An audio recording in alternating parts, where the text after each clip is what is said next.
Everyone, welcome back to my channel. आज हम करने वाले हैं यूनिट नंबर 10। हम कर रहे थे परीक्षा वाणी का लाइन बाय लाइन रिवीजन, ताकि आखिरी टाइम पे हम पूरी बुक से ना पढ़ें। बुक पढ़ने का टाइम नहीं मिलता, तो हम सीरीज़ के हिसाब से पूरा परीक्षा वाणी का रिवीजन कर ले और एक भी पॉइंट छूटे ना, क्योंकि परीक्षा वाणी का एक एक पॉइंट, एक एक लाइन बहुत इंपॉर्टेंट है। तो जब हम रिवीजन नहीं करते हैं, बहुत सारी चीज़ें ऐसे होती है पेपर में हमने पढ़ी होती है, बट रिवीजन नहीं करने की वजह से हमारे दिमाग में कन्फ्यूज़न बना रहता है। तो वो कन्फ्यूज़न ना बना रहे, इसलिए पूरी बुक का रिवीजन हम सीरीज सीरीज़ की हेल्प से कर सकते हैं। तो चलिए स्टार्ट करते हैं। आज है यूनिट नंबर 10, उत्तराखंड सांस्कृतिक तत्व। तो किसी मानव समूह के ऐतिहासिक विकास क्रम को में जीवन यापन की जो विशिष्ट शैली विकसित होती है, वही उस समूह की संस्कृति कहलाती है। मतलब जो काफ़ी टाइम से जो हम जो भी जीवन यापन कर रहे हैं, एक लंबे पीरियड ऑफ टाइम का जो भी जीवन शैली हम जी रहे हैं, उसे ही संस्कृति कहते हैं। तो हम उत्तराखंड के बारे में जानेंगे। वही उस समूह की संस्कृति कहलाती है। इसी आधार पर एक मानव समूह दूसरे मानव समूह से पृथक दिखता है, क्योंकि प्रत्येक संस्कृति के अपने विशिष्ट सांस्कृतिक तत्व, कला, विश्वास, धर्म, आचार, त्योहार, पर्व, उत्सव अलग अलग होते हैं हर समूह के। उत्तराखंड में भी बहुत सारे समूह हैं, सबके अलग अलग क्या होंगे, संस्कृति होगी। तो वो बहुत सारी संस्कृति हमने देखनी है। यहाँ उत्तराखंड के इन्हीं प्रमुख तत्वों में से कुछ का उल्लेख किया गया है। तो सबसे पहले हम चित्रकला देखेंगे। प्राचीन काल में राज्य में चित्रकला सबसे प्राचीनतम नमूने शैल चित्र के रूप में दिखती हैं, जो कि लाखों, डियार, ग्वारखा, किमनी, लुएथा, भुडली, पेटसाल, फलसीमा आदि गुफाओं से मिले हैं। तो इनकी लोकेशन याद रखनी है, कौन सी जगह से कौन से प्रमाण मिले हैं। ये हमने यूनिट नंबर 1 में भी देखा था, अभी हम फिर से देख रहे हैं। तो अल्मोड़ा के लाखों गुफा से शैल चित्र में मानव को अकेले नृत्य करते हुए चित्रित किया गया है। इसके अलावा विभिन्न पशुओं को भी चित्रित किया गया है, समूह में नृत्य करते हुए दिखाया गया है। इन चित्रों को रंगीन रंगों से सजाया गया है।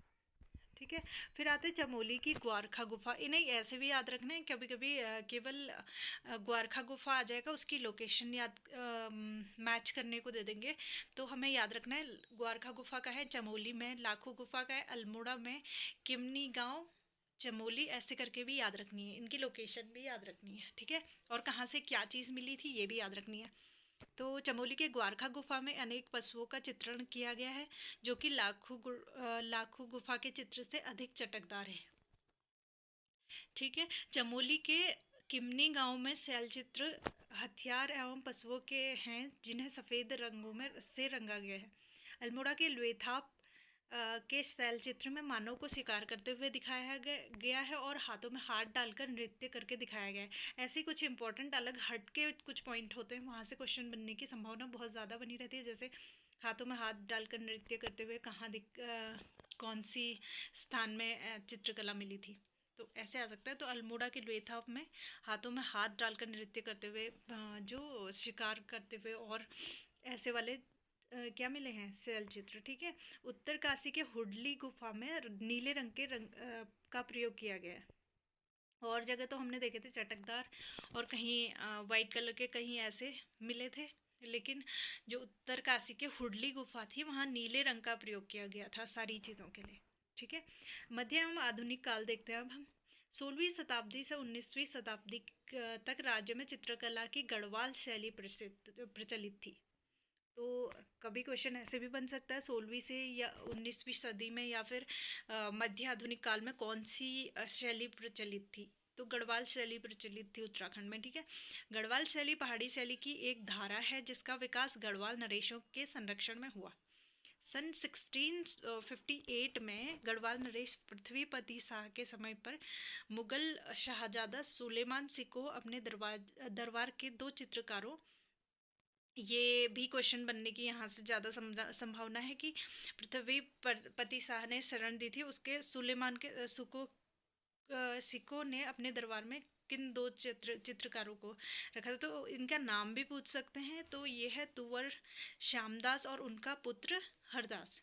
श्यामदास और हरदास आप याद रखना, को लेकर गढ़वाल आया था और यहीं छोड़ दिया था।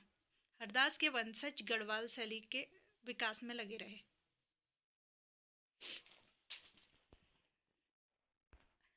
इसके बाद आता है हरदास का पुत्र हीरालाल स्पष्ट रूप से गढ़वाल शैली का सूत्रपात करता माना जाता है। का पुत्र मंगत राम का पुत्र मौलाराम। मौलाराम की ईयर याद रखना, कब से कब तक, 1743 से 1833 ईस्वी तक था, जो गढ़वाल शैली का सबसे महान चित्रकार था। तो सबसे गढ़वाल शैली का सबसे महान चित्रकार आएगा तो वो कौन है? मौलाराम। ठीक है, मौलाराम तोमर। ललित शाह, जय कीर्ति शाह, प्रद्युमन शाह का संरक्षण मिला। जीवन के अंत तक मौलाराम श्रीनगर में अपनी चित्रकला साधना में तल्लीन रहे। कुंवर प्रीतम शाह मौलाराम की से चित्रकला सीखने टिहरी से श्रीनगर जाते थे। मौलाराम के बाद गढ़वाल शैली में अवनति होने लगी और उनके वंशज ज्वालाराम, शिवराम, अजबराम, आत्माराम, तेजराम आदि गढ़वाल शैली में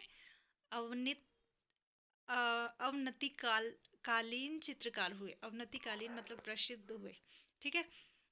मौलाराम अपने नायिकाओं और पौराणिक विषयों पर बनाए गए चित्रों पर अपने नाम भी लिखते थे। मौलाराम द्वारा बनाए गए कुछ चित्र हैं, जैसे चंद्रमुखी, मयंक। क्वेश्चन ऐसे आ सकता है, निम्न में से कौन सी मौलाराम की चित्रकला नहीं है? तो आपको इनके पूरे याद रखने हैं नाम।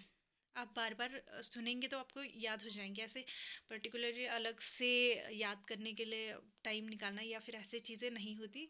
तो आप जब पढ़ रहे हैं, अगर आपको लग रहा है एक बार सुनने से याद नहीं हो रही, तो आप बार बार सुनिए तो याद हो जाएंगी चीज़ें। तो मौलाराम के प्रमुख चित्र थे चंद्रमुखी, मयंक मुखी, उत्कंठिता नायिका, जयदेव वजीर, दंपति, प्रद्युमन शाह व रानी का चित्रण था दंपति में। ठीक है।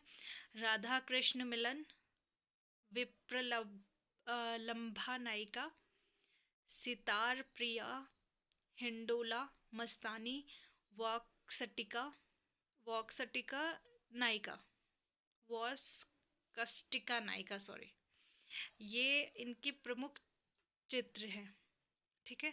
मौलाराम एक चित्रकार के साथ साथ दार्शनिक, कवि और लेखक भी थे। तो क्वेश्चन आया था, अगर आप PYQ सॉल्व करेंगे तो एक क्वेश्चन आया था कि निम्न में से मौलाराम क्या थे? तो 3 चीज़ें दी थी और एक और ऑप्शन था ए और बी और ऑल ऑफ दी अबव, ऐसे करके क्वेश्चन था। तो हमें एक एक चीज़ याद रखनी। ये दार्शनिक थे, कवि थे, लेखक थे।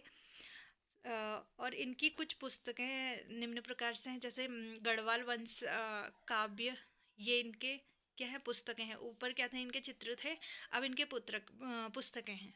ठीक है। गढ़वाल वंश काव्य, गढ़गीता संग्राम नाटक था ये, मंथन सागर, ये सारी इनकी रचनाएं हैं, इनकी पुस्तकें हैं।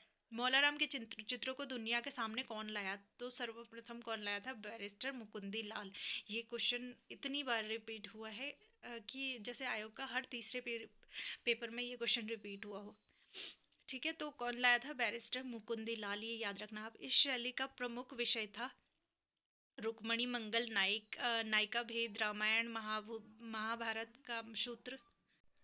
इसी शैली का प्रमुख विषय थे रुक्मणी मंगल, नायिका भेद, रामायण महाभारत, कामसूत्र, दशावतार, अष्टदुर्गा, नवग्रह आदि इसके क्या थे? प्रमुख विषय थे।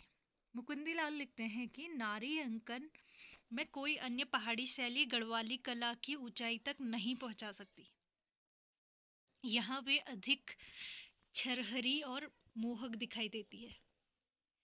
अब कुछ इम्पोर्टेंट ये ईयर याद रखना कि बहुत विनाशकारी भूकंप आया था 1803 में श्रीनगर गढ़वाल में। श्रीनगर स्थित गढ़वाल शैली के चित्रों का खजाना काफ़ी मात्रा में नष्ट हो गया था जब भूकंप आया था। तो फिर भी इसकी कुछ संग्रहालयों में कुछ चित्र अभी भी संरक्षित हैं, जैसे मौलाराम आर्ट गैलरी श्रीनगर में है, महाराजा नरेंद्र शाह नरेंद्र नगर टिहरी में है, कुंवर विचित्र शाह, ये कुछ संग्रहालय हैं यहाँ पे। जो बुक्स हैं वो स्टोर करके रखी हुई हैं, कुछ जो जो नष्ट हो गई थी उसके अलावा जो कुछ बची थी वो। उपरोक्त संग्रहालयों के अलावा London, Britain, Paris, France, Cambridge तथा बोस्टन अमेरिका के संग्रहालयों में भी कुछ शैली गढ़वाल शैली के चित्र देखने को मिलते हैं। मौलाराम के वंशजों के बाद अथवा समकालीन प्रसिद्ध चित्रकारों में चैतू व माणकू का नाम आता है। चैतू को कृष्ण लीलाओं का चित्रण की ख्याति प्राप्त थी और चैतू की 13 चित्रों की रुक्मणी हरण चित्रकला वाराणसी कला भवन में सुरक्षित है। तो जो चैतू था वो कृष्ण लीलाओं की ख्याति पर चित्रण करते थे, ठीक है। और माणकू ने जयदेव के गीत गोविंद का चित्रण 1730 में किया। आँख मिचौली भी उन्हीं की एक प्रसिद्ध रंगीन चित्र है। तो कभी क्वेश्चन आ सकता है कि आँख मिचौली किसका चित्रण था, ठीक है। तो आँख मिचौली माणकू के गीत गोविंद का चित्रण है, ठीक है। और नेक्स्ट देखते हैं हम गढ़वाल शैली के कुछ तथ्यों को उद्घाटित करने वाली कुछ महत्वपूर्ण पुस्तकें थी, जैसे बैरिस्टर मुकुंदी लाल ने अंग्रेजी में लिखित गढ़वाल पेंटिंग्स। ये बहुत बार आयोग के प्रश्नों में आया हुआ है, मतलब पहले पेपरों में आया हुआ है, तो ये याद करने वाली चीज़ें हैं। बुक्स बैरिस्टर मुकुंदी लाल ने इंग्लिश में लिखी थी Garhwal paintings, some notes on Molaram और गढ़वाल स्कूल ऑफ पेंटिंग्स। तो ये कभी ये बुक दे दे कि ये किस पे लिखी हुई है और ये किसने लिखी हुई है, तो बैरिस्टर मुकुंदी लाल ने लिखी। और बैरिस्टर मुकुंदी लाल ही सबसे पहले, मतलब उन्होंने जो मौलाराम थे उनको दुनिया के सामने भी उनके चित्रण को बैरिस्टर मुकुंदी लाल ले गए थे, ठीक है। और नंबर 2 है गढ़वाल पेंटिंग का अंग्रेजी में अनुवाद किया था विलियम आर्चर ने, और डॉक्टर कठोज ने गढ़वाल चित्र शैली का एक सर्वेक्षण तथा किशोरी लाल वैद्य की पहाड़ी चित्रकला है। तो अब हमने वो पेंटिंग्स देख ली, अब लोक चित्र देखेंगे। चित्रकला की गढ़वाल शैली के अलावा राज्य में विभिन्न मांगलिक अवसरों पर ऐपण, जिसको छिपण भी बोलते हैं, ज्योति मृतका, प्रकीर्ण, पौ, डिकारे, पट्ट आदि लोक चित्र बनाने की परंपरा है। इनका संक्षिप्त वर्णन है। जैसे ऐपण क्या है, ऐपण जो है कि जो दिवाली या मेन फंक्शंस होते हैं तो वो देलियों पे दरवाजे के पास और लक्ष्मी के पैर वगैरह बनाए जाते हैं, तो ये ऐपण चित्रकला है, ये उत्तराखंड के प्रसिद्ध है। ऐपण से तात्पर्य है लिपटे या सजावट करने से है, जो कि किसी मांगलिक या धार्मिक अवसरों पर देहरी या आंगन पर विस्तार से चावल के आटे का घोल बनाकर तथा लाल सफ़ेद मिट्टी से सुंदर चित्र के रूप में बनाई जाती है। और अब तो रेड पेंट और वाइट पेंट से बनाई जाती है। इसके तहत सूर्य, चंद्र, स्वास्तिक, शंख, घंटा, विविध पुष्प, वेल, सर्प आदि आकृतियां बनाई जाती है। इन आकृतियों को चौक, रंगीन, अल्पना आदि नामों से जानते हैं। तो मेन जो होती है, मेन पौराणिक संस्कृति के हिसाब से चावल के आटे से बनाई जाती है। थापा चित्रण, इस प्रकार के चित्र त्योहार, मांगलिक अवसरों पर पिसे चावल और अन्य रंगों से बनाए जाते हैं। नात या टुपुक चित्र, विस्तार से गेरू की सहायता से इससे रसोई घरों की दीवारों और देवी देवताओं के चित्र बनाए जाते हैं। तो हो सकता है इनमें से कोई नेम दे दे, आपसे पूछ लें कि ये किसका लोक चित्र है, क्या है, ऐसे करके, ठीक है। तो आपको सबके नेम भी याद रखना है। फिर है वसुधारा चित्र, कुछ खास अवसरों पर घर की पूजा स्थल व देहली को गेरू से लीपकर विस्तार के पतले घोल की धारा डाल दी जाती है। ज्योति मृतिका चित्रण, इसमें विचित्र रंगों के का प्रयोग से देवी देवताओं के चित्र बनाए जाते हैं। ऐसे ही चित्र प्राय जन्माष्टमी, दशहरा, नवरात्रि, दीपावली आदि त्योहारों के मांगलिक अवसरों पर बनाया जाता है। फिर आता है प्रकीर्ण चित्र। इसके अंतर्गत रंग व ब्रश व अंगुलियों के माध्यम से कागज, दरवाजे, चौराहे आदि पर विभिन्न प्रकार के चित्र बनाए जाते हैं। फिर आता है लक्ष्मी पौ चित्र। दीपावली के अवसर पर घर के मुख्य द्वार से तिजोरी या पूजा गृह तक लक्ष्मी के पद या पांव चिन्ह बनाए जाते हैं। इसे पौ कहा जाता है। कुछ अन्य चित्रांकन, जैसे अन्य चित्रांकनों में आरती की थाली से सेली, शुभ कार्य में बुरी आत्माओं की रक्षा हेतु शिव, मंडप पर खोड़िया और शरीर पर गाजो, गोदना आदि देवताओं के प्रवेश द्वारों में चिपकाने हेतु लाल पीले रंगों के मुआली बनाए जाते हैं। अब देखते हैं शिल्पकला। राज्य में शिल्पकला एक प्रसिद्ध परंपरा रही है, जो कि वर्तमान में गृह हस्तशिल्पकला उद्योग के रूप में फल फूल रही है। वर्तमान में गृह हस्तशिल्प उद्योग के रूप में फूल रहा है। शिल्पकला का प्रमुख भाग, ये कुछ शिल्पकला के भाग है, जैसे काष्ठ शिल्प। काष्ठ शिल्प में क्या होता है, समूचा उत्तराखंड लकड़ी की प्रधानता के कारण काष्ठ शिल्प के लिए प्रसिद्ध है। लकड़ी से पाली, ठेकी, कुम्या, भदैल, नाली आदि तैयार किए जाते हैं। राज्य जनजाति के लोग इस कार्य में पूर्णतः लगे हुए हैं। मुख्यतः मतलब राज्य जनजाति के लोग करते हैं काष्ठ शिल्प को। ठीक है। रिंगाल चमोली, अल्मोड़ा, पिथौरागढ़ आदि जनपदों में प्रमुख हस्तशिल्प उद्योग है। रिंगाल एक प्रकार का नरकट है जिससे डाले, कंडी, चटाई, सूप, टोकरी, मोस्टा आदि तैयार किए जाते हैं, जिनका उपयोग घरेलू एवं कृषि कार्यों में किया जाता है। बांस से सूप, डाले, कंडी, छापड़ी, टोकरी आदि तैयार किए जाते हैं। उत्तराखंड के सारे में रूढ़ियों में बांस तथा रिंगाल से सूप आदि तैयार करने की परंपरागत व पुश्तैनी कार्य है। ये बेंच से टोकरियाँ, फर्नीचर आदि बनाए जाते हैं। केले के तने से भृंगराज पर भी चित्रित विभिन्न प्रकार की मूर्तियाँ बनाई जाती हैं। रेशा एवं कालीन शिल्प। राज्य के अनेक क्षेत्रों में भांग के पौधे से प्राप्त रेशे से कुथले, कंबल, दरी, रस्सियाँ आदि तैयार की जाती हैं। पिथौरागढ़ के धारचूला, मुनस्यारी व चमोली के कुछ क्षेत्रों में कालीन उद्योग काफ़ी प्रसिद्ध है। भेड़ों के ऊन से यहाँ पश्मीना ऊन, जो कि कश्मीर में मेनली मिलता है, चुटका, कंबल, दन, थुलमा आदि, पंखी आदि तैयार की जाती है। अब है मृत्तिका शिल्प। राज्य में मिट्टी से अनेक प्रकार के बर्तन, दीप, सुराही, गमला, चिमल, गुल्लक, डिकारे आदि बनाए जाते हैं। डिकारे या डिकरा से तात्पर्य है कि मिट्टी से निर्मित देवी देवताओं के रंग बिरंगी मूर्तियाँ। तो कभी क्वेश्चन आ जाए कि डिकारे क्या है या डिकरा क्या है, तो देवी देवताओं के रंगीन चित्र बनाए जाते हैं, किससे, मिट्टी से। ठीक है। धातु शिल्प। राज्य में धातु शिल्प भी काफ़ी प्रसिद्ध है। सोने, चांदी एवं तांबे से कई तरह के आभूषण बनाए जाते हैं।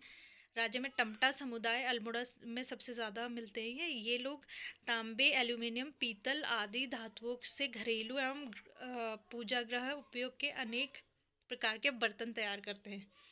तो कभी ऐसे पूछ ले तांबे के लिए प्रसिद्ध कौन सा समुदाय है, तो टमटा, ऐसे करके याद रखना क्वेश्चन, क्योंकि कहीं पे भी कैसे भी बन सकता है, कैसे ही घुमा फिरा कर भी बना सकते हैं। तो नेक्स्ट देखते हैं हम चर्म शिल्प। ठीक है। स्थानीय भाषा में चमड़े का कार्य करने वाले लोगों को बढ़ई या शार्की कहा जाता है। राज्य में मुख्यतः लोहाघाट, जौहरी घाटी, नामची, मिलम आदि स्थानों पर चर्म कार्य होता है। यहाँ बैग, जूते, पर्स आदि तैयार किए जाते हैं। अब हम देखते हैं मूर्ति शिल्प। मूर्ति शिल्प क्या होती है? राज्य में मूर्ति कला के लिए एक समृद्ध परंपरा रही है। यहाँ से प्राचीन काल से ही मूर्तियों में उत्तर तथा दक्षिण की कला का अद्भुत समन्वय दिखाई देता है। साथ ही इन पर क्षेत्रीय कला का भी प्रतिकूल प्रभाव पड़ता है। राज्य में अनेकों पाषाण, धातु, मृण एवं दारू लकड़ी होती है की मूर्तियाँ उपलब्ध हैं। कुछ मूर्तियाँ निम्नलिखित हैं, जैसे विष्णु की देवलगढ़ की मूर्ति। यह मूर्ति 11वीं शताब्दी के आसपास की है। खड़ी प्रतिमा में साज सज्जा के विशेष बल दिया गया है। आदि बद्री की मूर्ति 5 फुट ऊंची यह प्रतिमा अभंग मुद्रा में स्थापित है। इसके 4 हाथ हैं और जिनमें पद्म, गदा, चक्र एवं शंख है।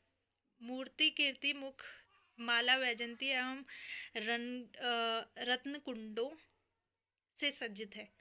अब आता है वामन मूर्ति। वामन मूर्ति क्या होती है? विष्णु भगवान के 5वें अवतार वामन भगवान की प्रतिमा काशीपुर उधम सिंह नगर में है। शेष शयन मूर्ति विष्णु की ऐसी मूर्तियां उत्तरांचल के मंदिरों में प्राचीरों, पट्टिकाओं, छतों तथा द्वारों में उत्कीर्ण मिलती है। बैजनाथ तथा द्वाराहाट में स्वतंत्र प्रतिमाएं उल्लेखनीय है। ब्रह्मा की मूर्तियां इस देवता की एक मूर्ति द्वाराहाट अल्मोड़ा में रत्नदेव के छोटे मंदिरों की द्वार शीर्ष पट्टिका पर उत्कीर्ण है। दूसरी मूर्ति बैजनाथ संग्रहालय से प्राप्त हुई। नृत्य मुद्रा में शिव मूर्ति जागेश्वर के नटराज मंदिर तथा गोपेश्वर मंदिर में नृत्यधारी शिव मूर्तियां हैं। ब्रजासन मूर्ति केदारनाथ मंदिर में द्वार पट्टिका की शिव की ब्रजासन मूर्ति है। वैजनाथ की मूर्ति यह शिव की मूर्ति वीर्यसन मुद्रा में है और जिसमें विभिन्न मुद्राओं में दिखाई देती हैं। जो जागेश्वर की मूर्ति जागेश्वर की शिव प्रतिमा में लगभग बैजनाथ की मूर्ति सदृश ही है। शिव की संहारक मूर्ति लाखामंडल में है। लाखामंडल में शिव की संहारक मूर्ति के रूप में प्राप्त हुई है, जो धनुषाकार मुद्रा में 8 भुजाओं के से युक्त है। नृत्य करते गणपति जोशीमठ में गणेश जी की नृत्यधारी एक मूर्ति है। गणेश जी नृत्य मुद्रा में 8 भुजाओं से युक्त है। यह मूर्ति 11वीं शताब्दी से के आसपास की प्रतीत होती है। लाखामंडल की मूर्ति गणपति की यह मूर्ति विशिष्ट है। गणपति मोर पीठ पर तो सवार हैं, साथ ही दोनों ओर से मोर हैं। मूर्ति के 4 हाथ हैं, 6 सिर और मूर्ति पर दक्षिण का प्रभाव स्पष्ट रूप से दिखाई देता है। इस मूर्ति का समय 12वीं शताब्दी स्वीकारा जाता है। जागेश्वर की सूर्य मूर्ति यह 3 फीट ऊंची मूर्ति काले पत्थर से निर्मित है। देवता समभंग मुद्रा में 7 घोड़ों पर मंडित रथ पर है। द्वाराहाट की मूर्ति यह प्रतिमा भी सूर्य समभंग मुद्रा में है, मुद्रा में खड़े हैं। मेखंडा की पार्वती मूर्ति यह मूर्ति की दृष्टि से बहुत ही महत्वपूर्ण है। देवी अंजलि हस्त मुद्रा में आसीन है, मतलब हंसते हुए मुद्रा में आसीन है देवी।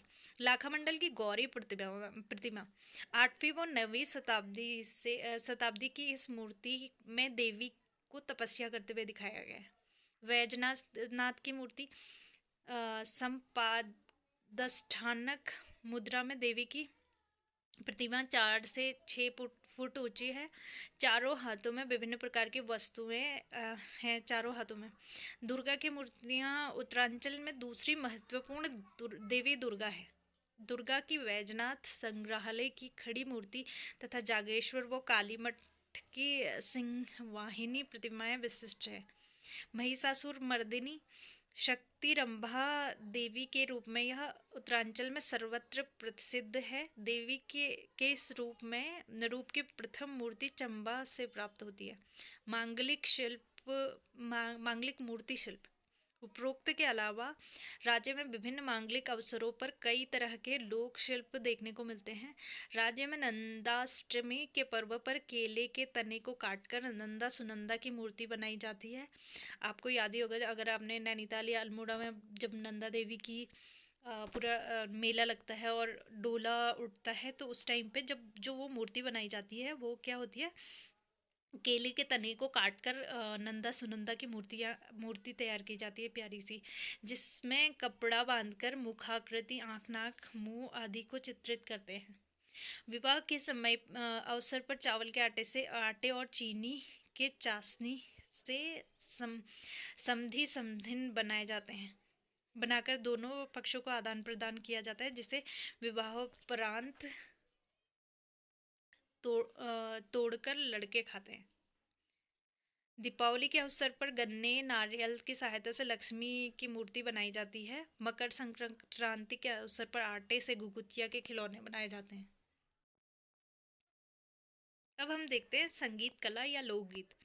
शैली, भाषा, वर्ण, विषय और गायन के समय आदि के आधार पर राज्य में लोकगीतों का कई प्रकार से बांटा गया है। जैसे सबसे पहले आता है प्रेम एवं प्रणय गीत। तो ऐसे करके गीत दे लेंगे, आपको पूछ लेंगे कि निम्न में से कौन सा गीत है।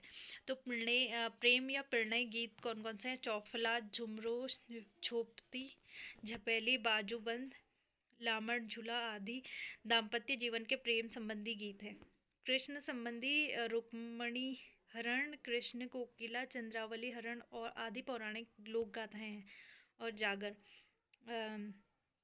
राजूला, भालूशाही, जीतू बगड़वाल, फ्यूजी जशी, रसू कुमैण, कोलीण, गंगनाथ, अर्जुन, वासु दत्ता आदि ऐतिहासिक एवं लौकिक लोक गाथाएं पवाड़े हैं। ऋतु गीत क्या क्या है? होली, बासंती, चैती, चौमासा, बारहमासा, खुदेड़, फूलदेई, झुमेलो, माघ गीत, श्रावण गीत, लाली आदि ये क्या है? ऋतु गीत हैं। नृत्य गीत कौन कौन से हैं? माघ गीत, चांदी, चाचार, चौफला, लोफ्ती, थड़िया, झोड़ा, बैर गीत ये आदि नृत्य गीत हैं। मांगल या संस्कार गीत, जन्म, छठी, नामकरण, चूड़ाकर्म, उपनयन बोलते हैं जनेऊ को, विवाह आदि संस्कारों पर गाए जाने वाले हैं मांगल एवं संस्कार गीत। अब हम कुछ देखते हैं धार्मिक गीत। धार्मिक गीत है कृष्ण व पांडव संबंधी पौराणिक लोक गाथ हैं, जैसे जागर, स्थानीय देवी देवताओं संबंधी जागर, सांध्य गीत, प्रभात गीत, तंत्र मंत्र गीत, जादू टोना गीत, यक्षगान गीत, भूत भैरव गीत, रखवाली आदि। लोक गाथाएं हैं पवाड़े, जैसे कालू भंडारी, मालू राजूमा, तीलू रौतेली, सूरज कौल, जीतू बड़थवाल, जगदेव पवार, रेणु रौत, भानु भोपला, गडू सुयाल, उदी, कैंत्युरा, ब्रह्म कुंवर आदि पवाड़े हैं। जाति विशेष गीत हैं कुछ, बाजगियों, वाद्यों, नाथ, जोगिया, औजियों व दसोलिया आदि लोकगीत हैं। देशभक्ति पूर्ण गीत कौन कौन से हैं? राज्य में अनेकों देशभक्ति पूर्ण गीत गाए जाते हैं। मनोरंजन गीत जैसे भांटा, सांटा, लोरी, हास्य व्यंग आदि। प्रमुख लोकगीत इस प्रकार हैं। झुमैलो गीत, गढ़वाल क्षेत्र में गाए जाने वाले झुमैलो गीत वेदना और प्रेम का प्रतीक है। इन गीतों में नारी हृदय की वेदना के साथ ही उनके रूप और सौंदर्य का भी वर्णन मिलता है। ये गीत बसंत पंचमी के से विषुवत संक्रांति तक मनाया जाता है, मतलब गाए जाते हैं। फिर आता है बासंती गीत। गढ़वाल क्षेत्र में बसंत के आगमन पर किशोरियाँ फयूली के फूलों को एकत्रित करके घर घर जाकर देहली में पूजा करती हैं, और बसंत पंचमी के दिन देहलियों के द्वार पर चावलों के पीठे से चित्र बनाकर गोबर के हरे जौ व गुच्छियाँ थाप कर लगाई जाती हैं। इसे पूरे कार्यक्रम के दौरान बासंती गीत गाए जाते हैं। होरी गीत, बसंत के ही मौसम में यह गीत होली के दिन गाया जाता है। लोग शंख, ढोलक और दमाऊ बजाते हुए गांव जाते हैं और होरी गीत गाते हैं। बाजूबंद नृत्य गीत, रवाई जौनपुर क्षेत्र में गाए जाने वाला यह एक प्रणयी संवाद नृत्य है। इसे जंगल में बांज, बुरांस, काफल, चीड़ और देवदार के पेड़ों के नीचे बैठकर गाया जाता है। इसे दूड़ा नृत्य भी कहते हैं। खुदेड़ गीत, पहले गढ़वाल में लड़कियों का विवाह बचपन में ही तय हो जाता था। ससुराल में उन्हें घर के सारे कार्य करने पड़ते थे, अतः वे मायके की याद में खुदेड़ गीत गाया करती थी। अब है चौफला नृत्य। चौफला गीत भी है, नृत्य भी है, ठीक है। यह स्त्री पुरुष द्वारा सामूहिक रूप से गाया जाने वाला एक प्रकार का प्रेम मिलन गीत है। इसमें रात्रि, हास, मनुहार और अनुनय चारों भाव सम्मिलित हैं। यह नृत्य प्रधान गीत है, मतलब ये ऐसा गाना है जिसमें नृत्य भी किया जाता है। कुलाचार व विरुदावली वाली गीत। ये गीत राज्य में औजी व बद्दी जाति के लोगों द्वारा अपने ब्राह्मण क्षत्रिय यजमान के घर मांगलिक अवसरों पर जाकर गाए जाते हैं। इन गीतों में औली तथा बद्दी के लोग अपने यजमान और उनकी जाति वंश का गुणगान करते हैं। अब है चैती परासा गीत। चैत के महीने में औजी व बद्दी जाति के लोग अपनी स्त्रियों के साथ अपने यजमान के यहाँ विभिन्न प्रकार के गीत गाते हैं और उनकी स्त्रियां नृत्य करती हैं। बदले में वे रुपये, अन्न आदि ले जाते हैं। चौमासा गीत क्या होता है? ये गीत वर्षा ऋतु के में गाए जाते हैं, जिनमें अधिक वर्षा एवं प्रिय मिलन की आस रहती है। इन गीतों में विरह की भावना दृष्टिगोचर है।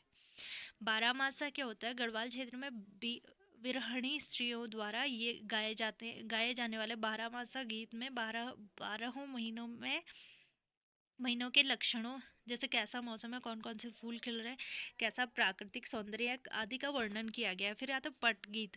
पटगीत क्या होते हैं? पटगीत उपदेशात्मक होते हैं, कि उपदेश दिए गए हैं उसमें।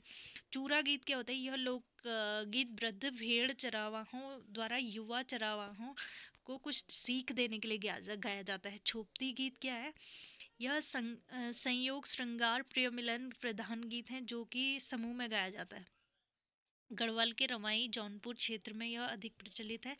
छपेली गीत मेला, विवाह आदि उत्सवों पर इस गीत को गाया जाता है। इसमें हुड़का बजाने वाला ही गाता भी है और एक अन्य व्यक्ति नाचता है। फिर आता है जागर गीत क्या होती है? ये वे लोग गाथाएं जिनका संबंध पौराणिक व्यक्तियों या देवी देवताओं से हो, जागर कहलाते हैं। ये किसी धार्मिक अनुष्ठान, तंत्र मंत्र, पूजा आदि के समय देवी देवताओं को पौराणिक व्यक्तियों के आह्वान या सम्मान में गाए जाते हैं। इनके गायक को जगरिया कहा जाता है। पांडव, कौरव, नरसिंह, भैरवनाथ, गोलू, करननाथ, गंगनाथ, मलयनाथ, बूढ़ा केदार, गणदेव, कालादेव, गणदेवी आदि राज्य के प्रमुख जागर गीत हैं। इनको गाते समय जगरिया डमरू, थाली, हुड़की, ढोल, ढमामा बजाता है और डंगरिया नचाता है।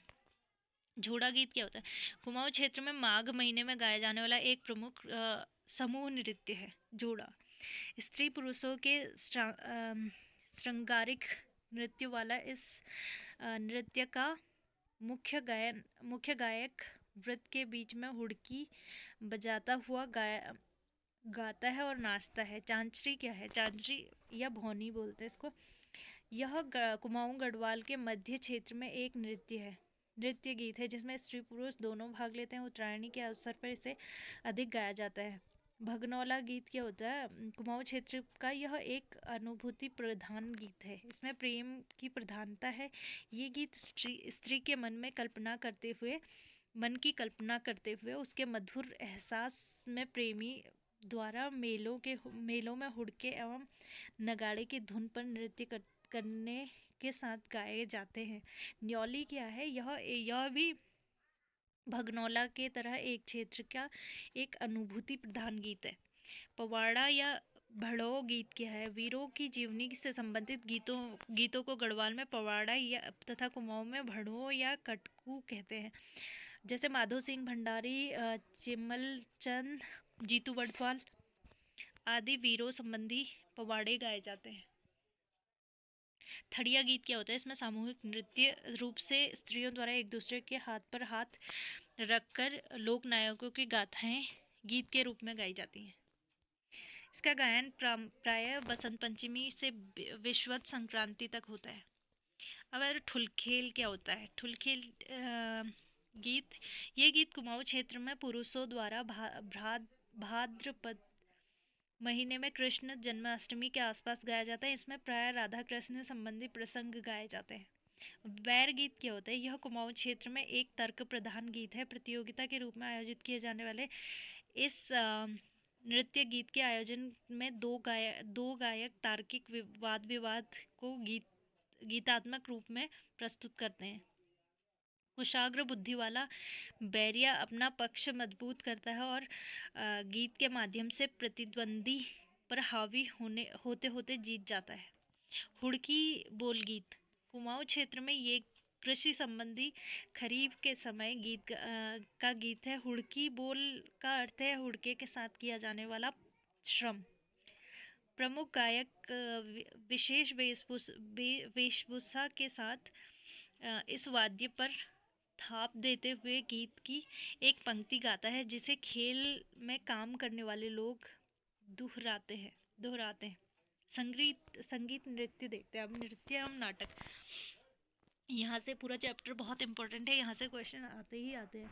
राज्य में लोक नृत्यों की परंपरा बहुत प्राचीन है। विभिन्न अवसरों पर लोकगीत के साथ या बिना लोकगीतों के बजाय बाजों की धुन पर नृत्य किए जाते रहे हैं।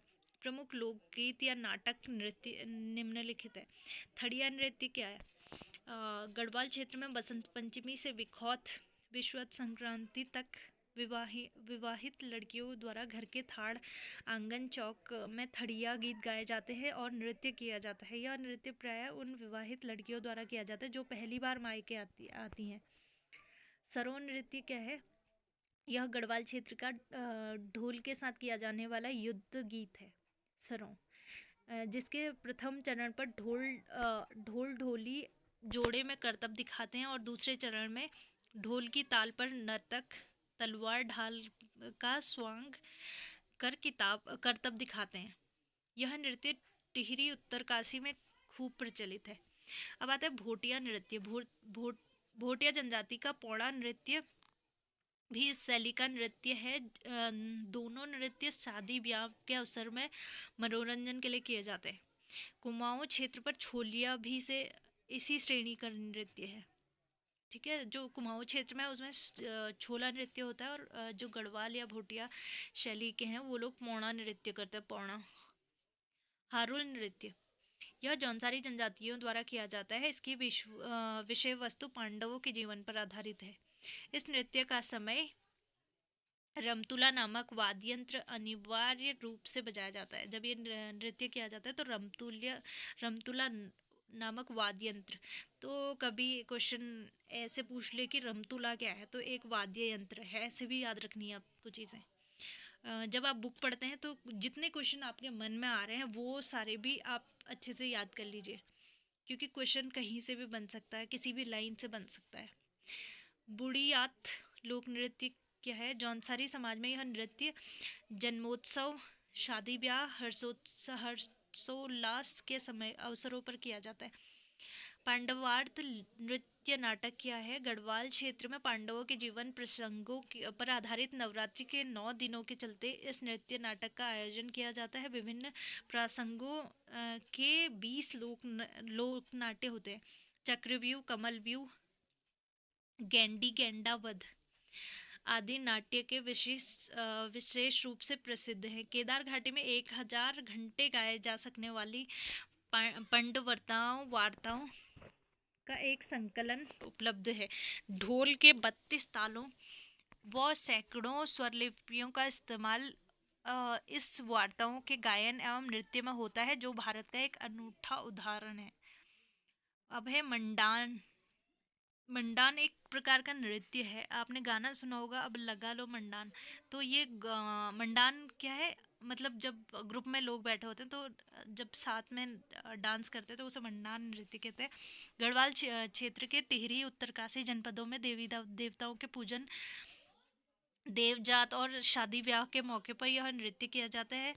4 तालों में किए जाने वाले इस नृत्य पर शरीर का नृत्य, तो एकाग्रता इस नृत्य की पहली शर्त है। नृत्य का अंत चाली या भौर से होता है। इस नृत्य को केदार नृत्य के नाम से भी जाना जाता है। तो क्वेश्चन बन सकता है केदार नृत्य के नाम से और किसे जाना जाता है? तो मंडान नृत्य को केदार नृत्य के नाम से भी जानते हैं। लंगवी नृत्य, यह पुरुषों द्वारा किया जाने वाला नट नृत्य है। इसमें पुरुष खंबे के शिखर पर चढ़कर उसी पर संतुलन बनाकर ढोल नगाड़ों पर नृत्य करते हैं। ये काफ़ी रिस्की भी होता है, लेकिन यहाँ के प्रसिद्ध नृत्य हैं। चौफला नृत्य क्या है? राज्य के गढ़वाल क्षेत्र में स्त्री पुरुषों द्वारा एक साथ अलग अलग टोली बनाकर, टोली मतलब ग्रुप बनाकर किए जाने वाला श्रृंगार भाव प्रधान नृत्य है। ऐसी मान्यता है कि इस नृत्य में पार्वती ने शिव को प्रसन्न करने के लिए किया था। इसमें किसी वाद्य यंत्र का प्रयोग न होकर हाथों की ताली, पैरों की थाप, सांझ की झनकार, कंगन व पाजेब की सुमधुर ध्वनियाँ ही मादकता प्रदान करती हैं। इस नृत्य में पुरुष नर्तकों को चौफुल व स्त्री नर्तकों को चौफुलो कहते हैं। इस नृत्य की शैलियाँ खड़ा चौफला, लल्लूड़ी चौफला, मयूर चौफला आदि हैं। यह नृत्य बिहू व गरबा श्रेणी का है। तादी नृत्य क्या है? गढ़वाल के उत्तरकाशी व जौनपुर टिहरी में यह नृत्य विशेष रूप से खुशी के अवसर पर माघ महीने पर किया जाता है। इस नृत्य के साथ में गाए जाने वाले गीत तात्कालिक घटनाओं से प्रसिद्ध व्यक्तियों के कार्यों पर रचित होता है। झुमेलो नृत्य क्या है? तात्कालिक प्रसंगों के पर आधारित गढ़वाल क्षेत्र का यह गायन नृत्य झूम झूम कर नवविवाहित कन्याओं द्वारा मायके वापस आने पर किया जाता है। झुमेलों की भावना मायके से अगाध प्रेम का परिचालक है। चांचरी नृत्य क्या है? गढ़वाल क्षेत्र में बसंत ऋतु की चांदनी रात में स्त्री पुरुषों द्वारा किया जाने वाला यह श्रृंगारिक नृत्य है। मुख्य गायक व्रत के बीच में हुड़की बजाते हुए नृत्य करता रहता है। कुमाऊं क्षेत्र में इस नृत्य को झोड़ा कहते हैं। झोपती नृत्य क्या है? गढ़वाल क्षेत्र का यह नृत्य प्रेम एवं रूप का भावना से युक्त स्त्री पुरुष का एक संयुक्त नृत्य है। नृत्य संवाद प्रधान है। घुघुती नृत्य क्या होता है? गढ़वाल क्षेत्र में यह नृत्य छोटे छोटे बाल बालिकाओं द्वारा मनोरंजन के लिए किया जाता है। भैला भैला क्या है? भैला भैला नृत्य गढ़वाल क्षेत्र में यह नृत्य दीपावली के दिन भैला बांध कर किया जाता है। सिपैया नृत्य गढ़वाल क्षेत्र में यह नृत्य देश प्रेम की भावना से ओतप्रोत होता है। इस नृत्य में युवकों में सेना में जाने के लिए हौसले में वृद्धि होती है। रणभूमि नृत्य गढ़वाल क्षेत्र में वीर गति प्राप्त करने वालों को देवता के समान आदर दिया जाता है। उनकी आत्माओं की शांति के लिए परिवार के लोग रणभूत नृत्य करते हैं। इस नृत्य को देवता घिराना भी कहते हैं। तो ऐसे क्वेश्चन आ सकता है, देवता घिराना कौन से नृत्य को कहा जाता है? तो रणभूत नृत्य को देवता घिराना भी कहा जाता है। कफू चौहान, माधो सिंह भंडारी, कैतुरा राणा तौत, भानु पोपेला, कालू भंडारी इस क्षेत्र के प्रमुख रणभूत हैं। अब आता है पवाड़ा या भड़ों नृत्य। गढ़वाल एवं कुमाऊं क्षेत्र में पवाड़ा या भड़ों नृत्य क्या है? यह गढ़वाल एवं कुमाऊं क्षेत्र का ऐतिहासिक व अनैतिहासिक वीरों की कथाएं हैं। इस नृत्य के माध्यम से प्रस्तुत किए जाते हैं। यहाँ ऐसी मान्यता है कि वीरों के वंशजों में वीरों की आत्मा प्रवेश करती है। ऐसे व्यक्ति जिनमें आत्मा प्रवेश करती है उन्हें पसवा कहते हैं। यही पसवा विभिन्न अस्त्रों से बाजियां करते हुए पवाड़ा नृत्य करते हैं। जागर नृत्य क्या है? गढ़वाल व कुमाऊं क्षेत्र में पौराणिक गाथाओं जैसे नागराज, कृष्ण, स्थानीय देवी देवताओं, पांडवों संबंधी गाथाओं पर आधारित नृत्य भी पसवा या कृष्ण, पांडवों, भैरव, काली आदि को प्रसन्न करने के लिए किया जाता है। जागर गीतों का ज्ञाता जगरिया हाथ में डमरू व थाली लेकर हरिजन वादक औजी हुड़को और ढोल दमामे बजाते हुए विशिष्ट पसवा आदि में नृत्य करते हैं। अब आता है लोटा नृत्य क्या है? इस नृत्य में सिर पर लोटों की श्रृंखला रखकर उनमें आग जलाकर नृत्य किया जाता है। झोड़ा नृत्य क्या है? कुमाऊं क्षेत्र में बसंत ऋतु के आगमन अर्थात होली के बाद किया जाने वाला स्त्री पुरुषों का श्रृंगारिक नृत्य है। मुख्य गायक व्रत के बीच में हुड़की बजाता हुआ नृत्य करता है। यह एक आकर्षक नृत्य है। इसमें आयु का बंधन नहीं होता, मतलब कोई भी एज के लोग कर सकते हैं।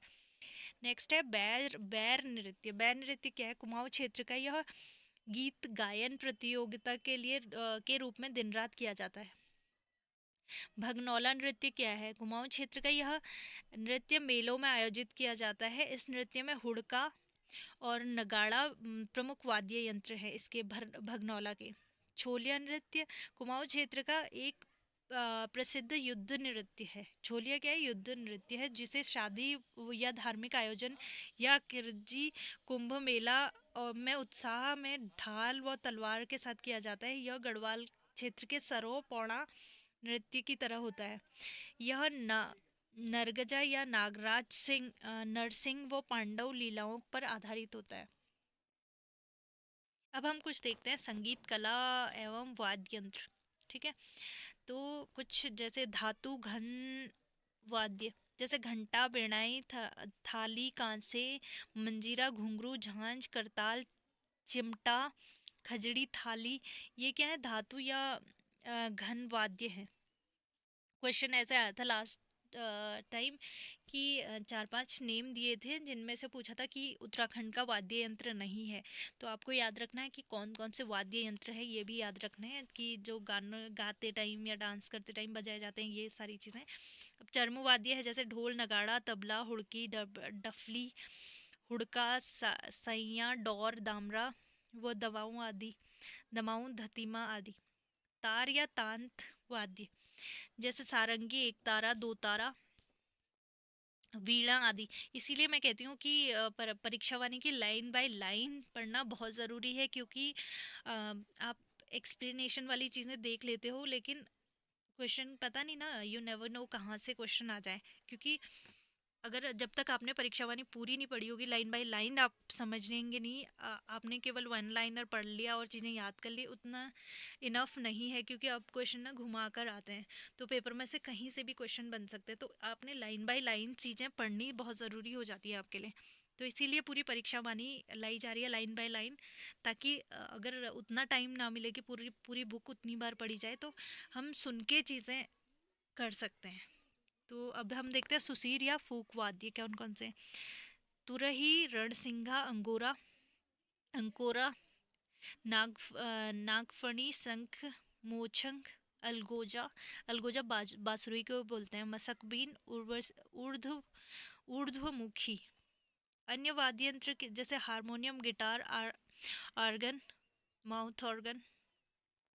उपरोक्त में से वर्तमान में प्राय ढोल, ढोलकी, दमाऊं, हुड़की, डौर, थाली, मोछंग, बांसुरी, तुर्री, भकौरा, नगाड़ा, सारंगी, मसक, बाजा, रणसिंगा, एकतारा, शंख, अलगोजा, चिमटा, बिरनाई, डफली आदि का अधिक प्रचलन है। अब हम देखते हैं बिड़ाई। बिड़ाई क्या है? बिड़ाई लोहे से बना हुआ एक छोटा सा धातु वाद्य यंत्र है जो जिसको कि उसके दोनों सिरों पर दांतों के बीच में सिरों को दांतों के बीच में दबाया जाता है, और यह वाद्य यंत्र अब विलुप्त की होने की कगार में है।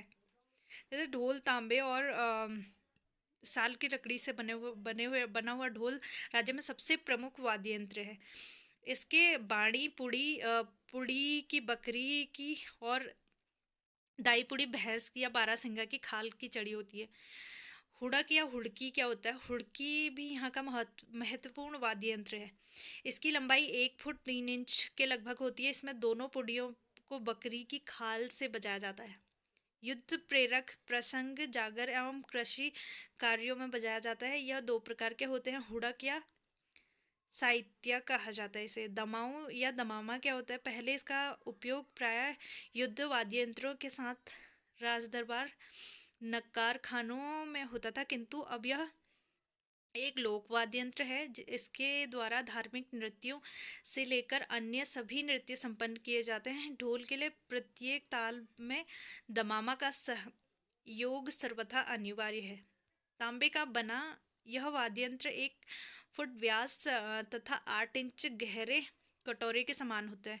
इसका मुख एक मोटे चमड़े की पुड़ी मड़ी जाती है। इसके मुख पे दमाऊ में पुड़ी खींचने के लिए 32 शरों के चमड़ों के तांतों की जाली बुनी होती है। डौर या थाली क्या होता है? डौर या डमरू यहाँ के प्रमुख वाद्य यंत्र हैं, जिसमें हाथ या लाड़ुक लाकुड़ से तथा थाली लाकुड़ से डरों या डोर से साम्य बनाकर बजाया जाता है। डोर प्रायः सांदन की ठोस लकड़ी या खोखला करके बनाया जाता है, जिसके दोनों ओर बकरे के खाल चढ़ी होती है। और चर्म वाद्यों में डोर ही एक ऐसा वाद्य यंत्र है जिसे कंधे में नहीं लटकाया जाता है, अपितु दोनों घुटनों के बीच में रखकर बजाया जाता है। डोर से प्रायः गंभीर नाद निकलती है जो रौद्र व लोमहर्षक होता है। जागर में गाया जाता है ये। मोछंग क्या है अब? यह लोहे की पतली सिराओं से बना हुआ छोटा सा वाद्य यंत्र है जिसे होठों पर स्थिर कर एक अंगुली से बजाया जाता है। होठों की हवा के प्रभाव तथा अंगुली के समाचन से इसे मधुर स्वर निकलते हैं। इस वाद्य यंत्र को घने वनों में प्रायः पशुचारों को द्वारा बजाया जाता है। आपने देखा होगा मोचंग, जैसे मुरली होती है ना, उसे ही मोचंग बोलते हैं। तो जो पशुचारक होते हैं तो वो अपने साथ ले जाके इससे बजाते हैं। अब आते हैं डफली। यह थाली के आकार का वाद्य यंत्र है जिस पर एक और पुड़ी चढ़ी होती है। इसके फ्रेम में घुंघरू भी लगाए जाते हैं जो कि इनकी तालों को और मधुर बनाते हैं। इस पर वे सभी तालें प्रस्तुत की जाती है जो ढोलक, हुड़की और डोर पर बजाई जाती है। फिर मसकबीन क्या है?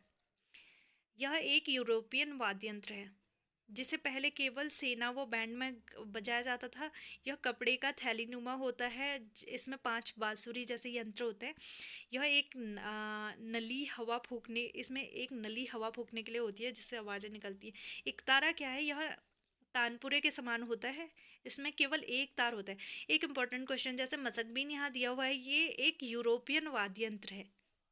आप याद रखना, ऐसे पूछ लें और उसमें मशकबीन भी दे दें तो मशकबीन यूरोपियन वाद्य यंत्र है, ठीक है। अब है सारंगी। सारंगी का प्रयोग बाछी नाच गाकर जीवन यापन करने वाली जाति जैसे मिसारी अधिक करते हैं। पेशेवर जातियों की यह मुख्य वाद्य यंत्र है। इसके स्वर मीठे होते हैं। नृत्य के समय इसे गीत व रागनियों के स्वर में फूके जाते हैं।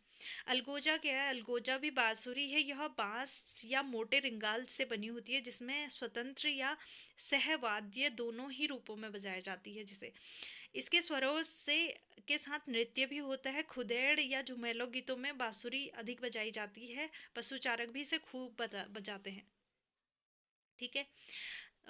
तुरही या रणसिंघा। तुरही या रणसिंघा एक दूसरे से मिलते हुए फूंक वाद्य यंत्र है जिसे पहले युद्ध के समय बजाया जाता था। तांबे का बना हुआ एक नाल के रूप में जो कि मुख की ओर संकरा या इसे मुंह से फूंक कर बजाया जाता है। वर्तमान में देवी देवताओं के नृत्य करने वाले वो दमामा के साथ इसका उपयोग किया जाता है। अब कुछ आते हैं नाटक एवं फिल्म। ये बहुत इंपॉर्टेंट है क्योंकि पूछते हैं कुमाऊँ की पहली फिल्म, पहली बोलती फिल्म, पहली फिल्म, और ये सारी आती हैं तो हमें एक एक चीज़ अच्छे से पढ़नी है। तो गढ़वाली कुमाऊनी बोली में सिनेमा का इतिहास 1983 के फिल्म जगवाल, जो कि गढ़वाल से शुरू हुई थी। 1983 से अब तक गढ़वाली व कुमाऊनी बोली की सैकड़ों फिल्म प्रदर्शित हुई है। सिनेमा घरों में दर्शकों की संख्या घटते जाने के कारण वीडियो फिल्में ज़्यादा अधिक बनाई जाती है। राज्य की प्रथम फिल्म जगवाल है जो कि गढ़वाली है, ठीक है, जिसके निर्माता पारेश्वर गौंड है। गायक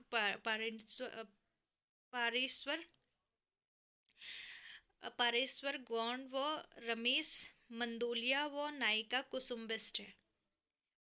विश्वेश्वर दत्त नौटियाल द्वारा निर्मित घर जमाई एक गढ़वाली फिल्म है। यह फिल्म 1985 में बनी हुई थी और दिल्ली के संगम सिनेमा हॉल में लगातार 29 डेज तक। फिर हम देखते हैं निर्माता निर्देश अनुज जोशी निर्मित तेरी सॉन्ग फिल्म उत्तराखंड आंदोलन पर केंद्रित है। 2007 में अमर शहीद श्रीदेव सुमन पर एक गढ़वाली फिल्म बनी। चालदा जात्रा जौनसारी क्षेत्र डॉक्यूमेंट्री फिल्म है। मेघा आ कुमाऊनी बोली की प्रथम फिल्म मेघा। तो गढ़वाली है जगवाल और कुमाऊनी है मेघा आ। आपको याद रखनी है। रामलीला उत्तरांचल में प्रायः सभी क्षेत्रों में रामलीला का आयोजन होता है। कुछ क्षेत्रों में इसका आयोजन दशहरे के अवसर पर होता है, तो कुछ क्षेत्रों में खरीफ फसल काटने के उपरांत होता है। कुर्मांचली रामलीला पूर्णतः अल्मोड़ा शैली की रामलीला मानी जाती है। प्रमुख त्योहार आप देखते हैं, जैसे दिवाली हो गई, होली हो गई, घी संक्रांति, मकर संक्रांति, पंचमी, फूल संक्रांत। तो दिवाली जैसे हमें पता ही है, इसमें दिवाली के टाइम पे एपड़ बनाए जाते हैं, गाय की आरती की जाती है, मीठा भोजन दिया जाता है। ठीक है। रात में उल्लास के साथ छिलके की रोशनी जलाकर भैला भी खेला जाता है। ठीक है। फिर होली आती है। होली को आपको पता ही है, समूचे राज्य में होली का बड़ा हर्षोल्लास के साथ मनाई जाती है। शाम होते होते गांव से होली के गीतों की मधुर संगीत ध्वनियाँ होने लगती हैं। होली की यहाँ दो शैलियाँ प्रचलित हैं, खड़ी और बैठकी होली। किसी के यहाँ खड़ी होली गाई जाती है, किसी की बैठकी होली। खड़ी होली की शुरुआत फाल्गुन शुक्ल पक्ष की एकादशी से स्थानीय मंदिर व चीरबंधन के साथ होती है, और चीरबंधन पूर्णमासी के दिन संपन्न होता है। घी संक्रांति या ओलगिया क्या है? यह त्योहार सितंबर के मध्य में पड़ता है। चंद्र शासन काल में स्थानीय लोग इस दिन राजा को भेंट आदि देते थे। इस दिन दूब घास की पत्तियां घी में डुबोकर सिर पर लगाई जाती हैं। इस दिन तरह तरह के पकवान बनाए जाते हैं, और हर त्योहार में घी डाला जाता है। नहीं, हर जो खाना पकवान में घी डाला जाता है। मकर संक्रांति या घुघुतिया क्या है? जनवरी के मध्य में माघ माह की एक गते को कुमाऊं क्षेत्र में आटे के टेढ़े मेढ़े घुघुत बनाए जाते हैं, इसलिए इस त्योहार को घुघुती त्योहार कहा जाता है। सूर्य के उत्तरायण के दूसरे दिन सुबह बच्चे कौवे आवाज लगाकर बुलाते हैं। फिर गले के पहले घुघुती व मूंगफली नारंगी की माला तोड़कर कौवे को देते हैं, इसलिए कहीं कहीं इसे कौवे त्योहार भी कहा जाता है। पाली पछाऊ क्षेत्र रानीखेत में इस दिन सभी छोटे अपने बड़ों को दंडवत प्रणाम करते हैं। बड़े लोग अपने से छोटों को गुड़ की डली या यह मूल रूप से कुमाऊं क्षेत्र का त्योहार है। या फिर पैर छूते हैं और फिर बड़े लोग कोई गुड़ देते हैं या फिर पैसे देते हैं। पंचमी, सूर्य उत्तरायण के बाद पंचमी का त्योहार आता है। इस दिन जौ के पत्तों की पूजा करके मंदिर में चढ़ाए जाते हैं। जौ की इन पत्तियों को घर में सबके सिरों पर रखा जाता है। दूर रहने वाले परिवारजनों को लिफाफे में जौ रखकर पत्तियों में डालकर जौ की पत्तियां डालकर डाक द्वारा भेजने की परंपरा है। विवाहित लड़की को जौ की पत्तियां पकवान सहित ससुराल भेजी जाती हैं। फूल संक्रांति या फूलदेई प्रदेश में चैत मास के प्रथम दिन हिंदू वर्ष का प्रथम दिन होता है। से फूल संक्रांत या फूलदेई या फूल संक्रांति नामक त्योहार 7 दिन या 15 दिन के महीने भीतर के लिए मनाया जाता है। इसमें एक दिन पहले कुंवारे बच्चे टोकरियां में विभिन्न प्रकार के फूलों को चुनकर रखते हैं। दूसरे दिन सुबह वे मंगल कामना करते हुए गीत गाते हुए घर घर जाकर घर के अंदर व देहरी पर फूल बिखेरते हैं। बदले में गृहवासी इन्हें गृह स्वामियों से अनाज प्राप्त करते हैं। जंगल में जाकर इन अनाज से हलवा बनाकर देव पूजा करते हैं। ऐसा माना जाता है कि पार्वती के तप के बाद चैत के प्रथम दिन में शिव ने पार्वती को अपनाया था।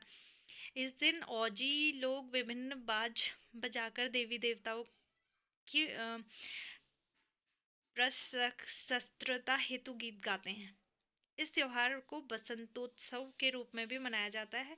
बिखौती या विश्वत संक्रांति क्या है? वैशाख माह के प्रथम दिन यह त्योहार मनाया जाता है। इस दिन लोग व्रत रखते हैं और तीर्थ जाने वाले लोग तीर्थ यात्रा शुरू करते हैं। इस दिन से बिखौती या विश्वत संक्रांति, कभी आयोग ऐसे क्वेश्चन पूछ ले कि तीर्थ यात्रा कौन से त्योहार से शुरू करी जाती है, तो बिखौती या विश्वत संक्रांति से तीर्थ यात्रा के दिन से तीर्थ यात्रा शुरू करते हैं। ठीक है। हरेला कब मनाया जाता है?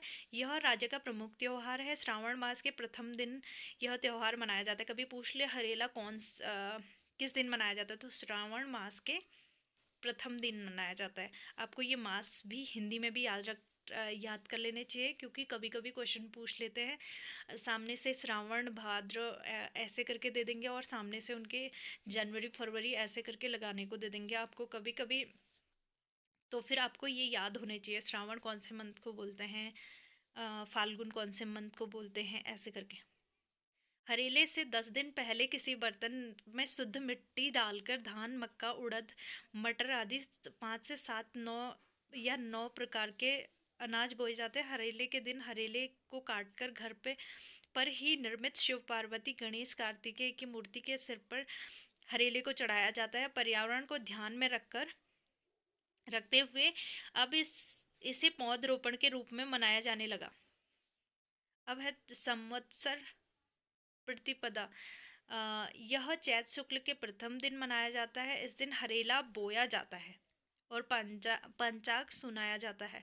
गंगा दशहरा यह ज्येष्ठ दशमी को मनाया जाता है। इस दिन ब्राह्मण अपने अपने यजमानों को दशहरा पत्र देते हैं, जिसे दरवाजे की और देहली पर लगाया जाता है। ब्राह्मणों को भोजन दक्षिणा आदि दी जाती है। दशहरा क्वार मास के नवरात्रियों में 10 दिन तक रामलीला का आयोजन होता है। नवरात्रि के प्रथम दिन कुछ लोग हरेला बोते हैं। दशहरे के दिन हरेला काटा जाता है, देवी देवताओं को हरेला चढ़ाया जाता है, फिर लोगों के सिर पर रखा जाता है। खतड़ुआ क्या होता है? कुमाऊं क्षेत्र में अश्विन मास की संक्रांति 17 सितंबर को खतड़ुआ मनाया जाता है। यह पशुओं का त्योहार है और इस दिन गाय वो अन्य पशुओं को की सेवा की जाती है। खतड़ुए के दिन गांव के लोग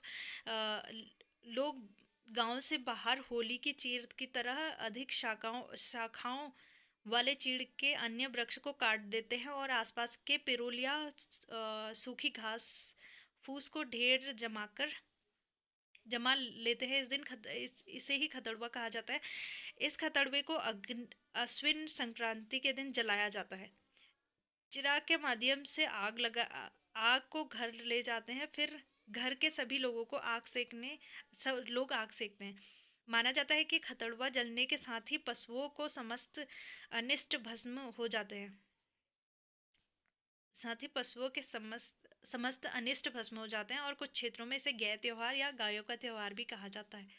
रक्षाबंधन तो हम सबको ही पता है। श्रावण पूर्णिमा के दिन ब्राह्मण अपने यजमानों को यज्ञोपवीत तथा रक्षा देते हैं। यजमान ब्राह्मण को दक्षिणा देते हैं। इसे गांव के जन्मों पुण्यों भी कहा जाता है। गांवों में इस दिन बहन द्वारा भाई को रक्षा बांधने की परंपरा है। बैसी क्या है? श्रावण के माह पर लगातार 22 दिन तक आयोजित होने वाले बैसी धार्मिक आयोजन है। अब हम देखते हैं चैंतोल क्या है। चैत्र मास की अष्टमी को पिथौरागढ़ जनपद कुमाऊं क्षेत्र के अनेक गांवों को चैतोल का आयोजन किया जाता है। धार्मिक शोभा यात्रा के रूप में प्रसिद्ध इस आयोजन में स्थानीय देवता देवल समेत की पूजा अर्चना की जाती है। देवल समेत को शिव का अंश माना जाता है। इसे प्रत्येक साल न मनाकर हर दूसरे तीसरे वर्ष में मनाया जाता है। चैतोल खेल के साथ ही चैतोल का आरंभ माना जाता है। आंटू क्या होता है? भाद्रपद मास के सप्तमी व अष्टमी को चांचरी का आयोजन किया जाता है, जिसे अखंड सौभाग्य की कामना हेतु गौरा महेश्वर की पूजा अर्चना की जाती है। कलाई क्या है? कुमाऊं क्षेत्र में यह त्योहार फसल काटने के उपलक्ष्य में मनाया जाता है। कलाई। सारा क्या है? यह गढ़वाल क्षेत्र के बैसाख माह में मनाया जाता है। इस दिन गांव को बीमारी से बचाने के लिए नंदा देवी के दूतों की आराधना की जाती है। भिरौली क्या है? यह संतान कल्याण के लिए बड़े धूमधाम से मनाया जाता है। जागड़ा क्या है? यह महासु देवता का त्योहार है, जो महासु देवता के स्नान के अवसर पर भ्रात मास में मनाया जाता है। अब आप कमेंट में बताइएगा, कमेंट करके बताइएगा कि महासु देवता कौन सी जनजाति के प्रमुख देवता हैं, क्योंकि हमने ये जनजाति वाले चैप्टर में पढ़ा है। तो महासु देवता कौन सी जनजाति के प्रमुख देवता हैं, ये आप कमेंट करिएगा। आपका देखें तो सही कि आप पढ़ रहे हो, तो चलो याद कितना हो रहा है आपको चीज़ें। और आप जितना रिवाइज करोगे और जितना पार्टिसिपेट करोगे वीडियोस में, कमेंट्स में, उतनी चीज़ें याद रहेंगी। सपोज़ आज आपने कमेंट किया कि हाँ ये थी, ये था, इनका था, या जो भी चीज़ें बीच में आ रही हैं आप कमेंट कर रहे हो वो चीज़, तो जब हम कोई चीज़ लिखते हैं तो वो चीज़ पढ़ने के बाद लिखते हैं तो वो चीज़ हमें एकदम याद हो जाती है और कोई कन्फ्यूज़न भी नहीं रहता। नुणाई क्या है? यह त्योहार देहरादून के जौनसार बाबर क्षेत्र में श्रावण मास में मनाया जाता है, नुणाई। ठीक है। अब कुछ में प्रमुख मेले देख लेते हैं। जैसे नंदा देवी का मेला है, ये ऐसे डायरेक्ट पूछेंगे कि नंदा देवी का मेला कहाँ लगता है, तो अल्मोड़ा में लगता है और नैनीताल में भी लगता है। श्रावणी मेला अल्मोड़ा जागेश्वर धाम में प्रति वर्ष श्रावण के से एक माह तक चलने वाला मेला है, श्रावणी मेला। अब देखते हैं गणनाथ का मेला। आप याद रखना कि कौन सा मेला कहाँ लगता है। तो गणनाथ का मेला कहाँ लगता है? अल्मोड़ा जनपद में। और श्यालदेव विखौती मेला, यह भी प्रतिवर्ष कहाँ लगता है? अल्मोड़ा में। विखौती मेला वो पहली रात्रि में श्यालदेव मेला, ये दोनों मेले। पूर्णागिरी मेला चंपावत के टनकपुर के पास अन्नपूर्णा शिखर पर स्थित श्री पूर्णागिरी मंदिर में चैत्र व आश्विन की नवरात्रियों में 30-40 दिन का मेला लगता है और इसमें 108 सिद्धपीठ है। ठीक है। फिर आषाढ़ी कौथिक बगवाल मेला, यह भी चंपावत के माँ बाराही देवी या देवीधुरा में प्रतिवर्ष श्रावण मास में आषाढ़ी कौथिक मेले का आयोजन किया जाता है। फिर आता है लड़ीधुरा मेला, यह भी चंपावत में लगता है। बाराकोट के पद्मा देवी के मंदिर में लगता है बाराहोटी मेला। फिर है मानेश्वर मेला, मानेश्वर चंपावत के मायावती के पास मानेश्वर नामक चमत्कारी शिला में लगता है। इनकी लोकेशन याद रखना। थल मेला पिथौरागढ़। जौलजीबी का मेला आपको पता है, काली और गोरी नदी का संगम जहाँ पे होता है वो जौलजीबी स्थान होता है। जौलजीबी पर हर वर्ष मेला लगता है, प्रतिवर्ष 14 से 19 नवंबर तक जौलजीबी का मेला लगता है। चैती बाला सुंदरी जौलजीबी इसलिए इंपॉर्टेंट हो जाता है क्योंकि यहाँ से क्वेश्चन भी बनता है कि काली और गोरी नदी का संगम कौन से स्थान पर होता है और वहाँ पे मेला भी लगता है। तो कौन सा मेला लगता है? जौलजीबी, और जौलजीबी स्थान का नाम है वहाँ पे। ठीक है। और चैती बाला सुंदरी मेला ये उधम सिंह नगर काशीपुर में लगता है। ठीक है। फिर आता है माघ मेला, बाड़ाहाट के थौल उत्तरकाशी में प्रतिवर्ष जनवरी के महीने में 14 जनवरी को लगने वाला मेला है ये माघ मेला। बिस्सू मेला क्या है? बिस्सू मेला उत्तरकाशी में लगता है। यह विश्व संक्रांति के दिन लगने के कारण इसे बिस्सू मेला कहते हैं। ठीक है। ये मेले कौन सी जगह पे लगते हैं ये इंपॉर्टेंट है, ये याद कर लेना आप। फिर आता है गेंदा कौथिक, इसका आयोजन भी मकर संक्रांति के अवसर पर करा जाता है। बैकुंठ चतुर्दशी मेला, यह मेला पौड़ी जिले में कमलेश्वर मंदिर पर लगता है। तो इनके मंदिरों की लोकेशन आपने याद रखनी है। दनगल मेला पौड़ी में लगता है महाशिवरात्रि के दिन। चंद्रबदनी मेला, यह प्रतिवर्ष अप्रैल में लगता है टिहरी में। ठीक है। रणभूत कौतिक टिहरी के नैल चामी पट्टी या ठेला गांव में लगता है प्रतिवर्ष। पौराणिक तिमुड़ा मेला, यह जोशीमठ में लगता है। गौचर मेला चमोली में लगता है। ठीक है। गौचर मेला चमोली में। नुणाई मेला अभी हमने देखा था जौनसार या देहरादून में जौनसार चक्राता क्षेत्र में प्रतिवर्ष लगता है। टपकेश्वर मेला देहरादून में लगता है, टपकेश्वर मंदिर में। भद्रराज देवता मंदिर, यह भी देहरादून में लगता है। झंडा मेला बहुत बार पूछा गया है कि कहाँ लगता है, तो यह मेला देहरादून में प्रतिवर्ष चैत्र कृष्ण के पंचमी अर्थात होली के 5वें दिन में गुरु राम राय के जन्मदिन पर इसकी शुरुआत होती है। यह मेला 15 दिनों तक चलता है। तो ये इम्पोर्टेंट हो जाता है और पहले पूछा भी गया है कहाँ पे लगता है। कुंभ मेला हमको पता ही है। कुंभ मेला, यह मेला हरिद्वार में गंगा के तट पर प्रत्येक वर्ष लगता है। गुरु के कुंभ राशि और सूर्य के मेष राशि पर स्थित होने पर लगता है। अब है अर्ध कुंभ मेला, यह भी हरिद्वार में लगता है। तो ये हर 6 महीने में के अंतराल में लगता है। पिरान कलियर बाबा मेला, यह रुड़की में लगता है। उत्तरायणी या घुघुतिया मेला, यह कुमाऊं व गढ़वाल दोनों क्षेत्र में मनाया जाता है। 1921 में इसी मेले में मकर संक्रांति के दिन से समय प्रचलित है, जब कुली बेगार कुप्रथा को बद्रीदत्त पांडे के नेतृत्व में समाप्त कर दिया गया था। और सारी जो कुली बेगार रजिस्टर वगैरह था तो वो नाली में बहा दिया था। ठीक है। अब कुछ महोत्सव देखते हैं, जैसे नौठा कौथिग उत्सव महोत्सव। ये गढ़वाल व कुमाऊं के दोनों का उत्सव है, जो बैसाख के 5वें सोमवार व ज्येष्ठ के प्रथम सोमवार को आयोजित किया जाता है। चमोली के आदि बद्री धाम में। और अब अब नौठा कौथिग को हिमालय महोत्सव के नाम से जानते हैं। तो ये इम्पोर्टेंट बन जाता है क्योंकि अब ये हिमालय महोत्सव के नाम से जाना जाता है इसे। कौन सा? नौठा कौथिग। नौठा कौथिग उत्सव, इसको अब हिमालय महोत्सव के नाम से जानते हैं।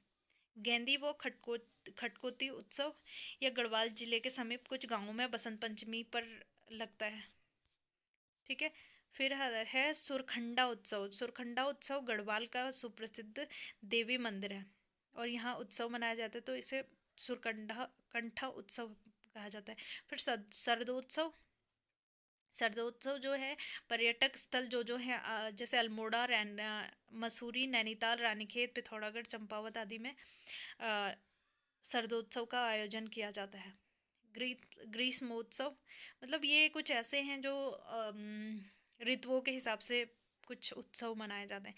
हेज यात्रा उत्सव, चरागांव व कृषकों का महत्वपूर्ण उत्सव है ये। पिथौरागढ़ व के सरोवर घाटी क्षेत्र में वर्षा ऋतु में धान रुपाई के टाइम पे ये उत्सव मनाया जाता है, जिसमें संवाद नृत्य भी होता है। रम्माण उत्सव, ये बहुत इम्पोर्टेंट बन जाता है क्योंकि रम्माण को विश्व विरासत स्थल घोषित किया गया है यूनेस्को द्वारा।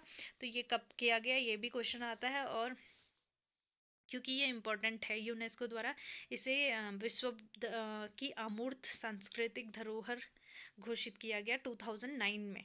ये याद रखना, आप ईयर याद रखना कि यूनेस्को द्वारा रम्माण उत्सव को कब विश्व विरासत घोषित किया गया। तो 2 अक्टूबर 2009 को। प्रत्येक वैशाख महीने में रम्माण अर्थात रामायण उत्सव मनाया जाता है। चमोली जोशीमठ ब्लॉक में मेनली ये मनाया जाता है, तो ये बहुत इम्पोर्टेंट हो जाता है। कंडाली उत्सव पिथौरागढ़ में हर 12 वर्ष के अंतराल में कंडाली।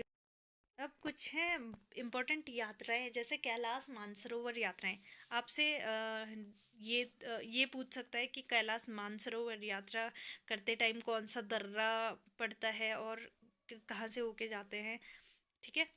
तो कैलाश मानसरोवर यात्रा प्रतिवर्ष जून के प्रथम सप्ताह से सितंबर के अंतिम सप्ताह तक चलने वाली यात्रा है।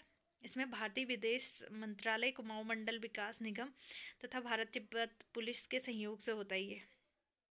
इसके बीच में क्या, लिपुलेख दर्रा बहुत इम्पोर्टेंट है क्योंकि भारत का अंतिम बिंदु कौन सा है इसमें? लिपुलेख दर्रा। ठीक है। कैलाश शिखर की बनावट शिवलिंग की तरह है।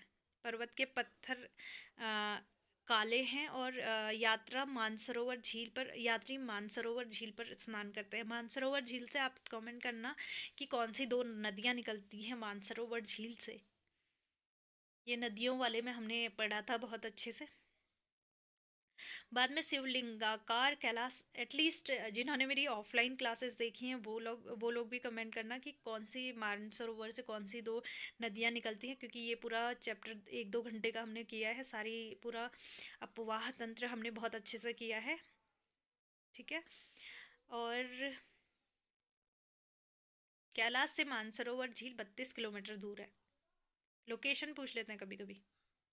नंदा राजजात यात्रा, बड़ी यात्रा है यह। उत्तराखंड की यह यात्रा गढ़वाल व कुमाऊं की सांस्कृतिक एकता का प्रतीक है, क्योंकि दोनों कंबाइंड होकर ये यात्रा निकलती है, तो गढ़वाल व कुमाऊं की एकता का प्रतीक है ये विश्व की अनोखी पद यात्रा है। मतलब पद यात्रा मतलब पैदल यात्रा है।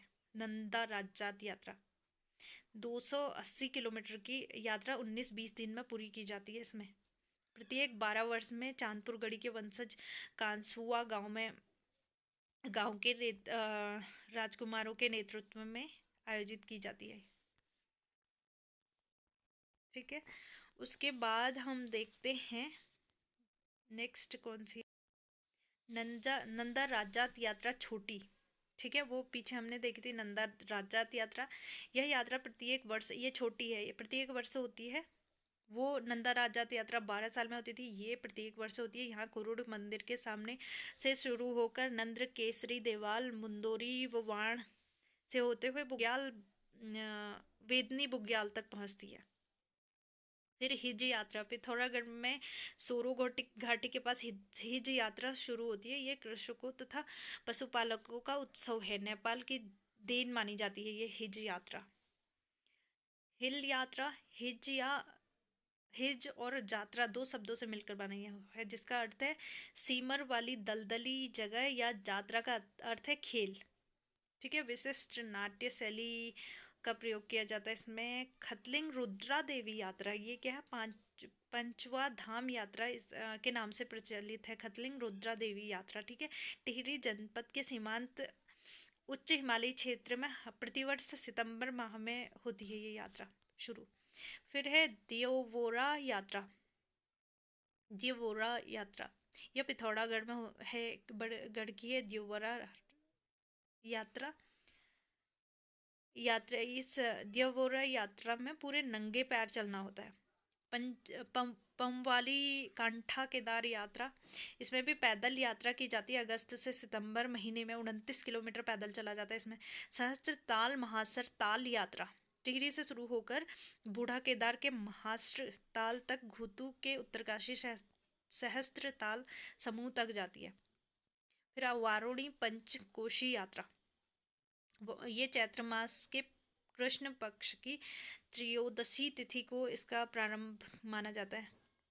ठीक है, कुछ पौराणिक परिधान है, जैसे पहनने वाले चीज़ें। ठीक है, जैसे गढ़वाली पुरुषों के परिधान, ये इनसे क्वेश्चन बनते हैं। ये अभी ऐसे लगता है कि यार क्या पढ़ रहे हैं, एक एक लाइन और क्या क्या, कुर्ता सफ़ेद टोपी ये वो। तो जब क्वेश्चन आता है ना तो ऐसे लगता है कि ओह खाली स्किप किया था, मतलब स्किप नहीं करना चाहिए था। तो एक एक चीज़ हमने वो करनी है, पढ़नी है। तो गढ़वाली पुरुषों के परिधान देखते हैं क्या है। धोती, चूड़ीदार पजामा, कुर्ता, मिर्जई, सफ़ेद टोपी, पगड़ी, बास्कट मोरी बोलते हैं, गुलबंद आदि। स्त्रियों के परिधान है आंगड़ी, गाती, धोती, पिछौड़ा आदि। इसमें से बहुत सारी चीज़ें ऐसी हैं कि जो हमें पता ही है, बट कुछ कुछ चीज़ें जो नहीं पता हैं वो हम अगर एक बार पूरी बुक रीड आउट करते हैं तो फिर हमें याद रहेंगी। ठीक है, गढ़वाली बच्चों के परिधान जैसे झुंझरी, घाघरा, कोट, चूड़ीदार पाजामा, संतरात। कुमाऊनी पुरुषों के परिधान है धोती पजामा, सुराट, कोट, भोटू, कुर्ता, बास्कट, कमीज, मिर्जे, टांक, साफा, टोपी। कुमाऊनी स्त्रियों के परिधान है घाघरा, लहंगा, अंगारा, आंगड़ी, खानू आंगड़ी, धोती, पिछौड़ा। कुमाऊनी बच्चों के परिधान है झंगुरी, झुंगल, कोट, संतधार, स्लैक्स बोलते हैं जिसे। अब प्रमुख आभूषण है, आभूषणों से बहुत ज़्यादा क्वेश्चन बनते हैं। राज्यों में स्त्रियों द्वारा धारण किए जाने वाले प्रमुख पौराणिक आभूषण। आभूषणों से क्वेश्चन ऐसे बनते हैं, ये वाली जो ब्रैकेट में चीज़ें दी गई हैं ये बहुत इंपॉर्टेंट है। आभूषणों से क्वेश्चन ऐसे बनते हैं कि कौन सा आभूषण कहाँ पहना जाता है। तो सीसफुल बंदी पहना जाता है माथे पे, बांदी सुहाग की निशानी माना जाता है, इसे सीसफुल बंदी। ठीक है, फिर है मुरखौली या मुखी मुद्रा, कान में पहना जाता है। बुजली या तुग्यल, कान में पहना जाता है। कुंडल या कर्णफूल, ये कान में पहना जाता है। गौरख, कान में पहना जाता है। फुल्ली, नाक में पहना जाती है। नथुली, नथ, नाक में पहनी जाती है। बुराक, फुल्ली, ये भी नाक में पहनी जाती है। तिलहनी, गले में पहना जाती है। चंद्रहार या लॉकेट, गले में पहना जाता है। हसूला, सूत, गले में पहना जाता है। गुलबंद, गले में पहना जाता है। चरे या चरणों, चरण से, चरे या चरियो, सॉरी चरियो, गले में पहना जाता है, वही जो सुहाग की निशानी मानी जाती है। शूर्ण या सांगल क्या होता है, कंधों पर पहना जाता है। कमर जोड़ी क्या होता है, कमर पर पहनी जाती है। तगड़ी, तिगड़ी, कमर में पहनी जाती है। धगुला, खड़वे, हाथ में पहने जाते हैं। पौंची, कलाई में पहनी जाती है। गोखले, बाजू में पहने जाते हैं। गोखले याद रखना, बाजू में पहने जाते हैं। गुंठी या ठवार, हाथ में पहने जाते हैं। पौंटा, पैर में। झावर या झिवरा, पैर में पहनी जाती है। अमी, तिरतार, पैर में पहने जाते हैं। पौजेव या पैजवी, पैर में पहने जाते हैं। इमरती, खाने वाली इमरती मत समझ लेना। निम्न में से क्वेश्चन आ गया, और निम्न में से जो आभूषण नहीं है उसमें इमरती दे दिया। बच्चे कंफ्यूज हो जाएंगे, भाई इमरती तो खाने की चीज़ है, बट नहीं, पहनने वाली भी चीज़ होती है, उसे पैर में पहनते हैं इमरती। ववलिया, बिछुआ, ये भी पैर की उंगलियों में पहने जाते हैं। ऐसे ही क्वेश्चन देता है आयोग जो कंफ्यूजिंग हो। तो कड़वा, कड़वा किस में पहना जाता है, ये भी पैर में जाता है, पहना जाता है। प्रमुख सांस्कृतिक संस्थान है जैसे साहित्य, कला परिषद, संस्कृति, राज्य में संस्कृति के सभी पहलुओं को के विकास के लिए 2004 में, इसके संरक्षण में 2004 में क्या स्थापित किया गया, संस्कृति कला परिषद, ठीक है। देहरादून में इस परिषद का गठन किया गया।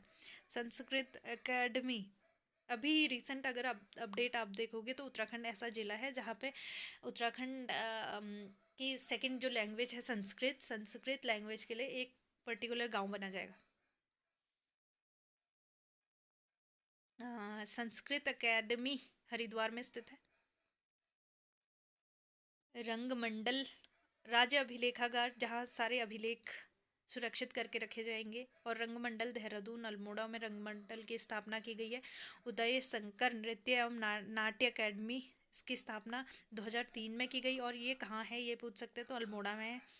फिर है भातखंडवे हिंदुस्तानी संगीत स्थान, संगीत शिक्षा को बढ़ावा देने के लिए संगीत संस्थान देहरादून में स्थापित किया गया। लोक कला संस्थान, ये अल्मोड़ा में है, इसकी स्थापना 2004 में की गई।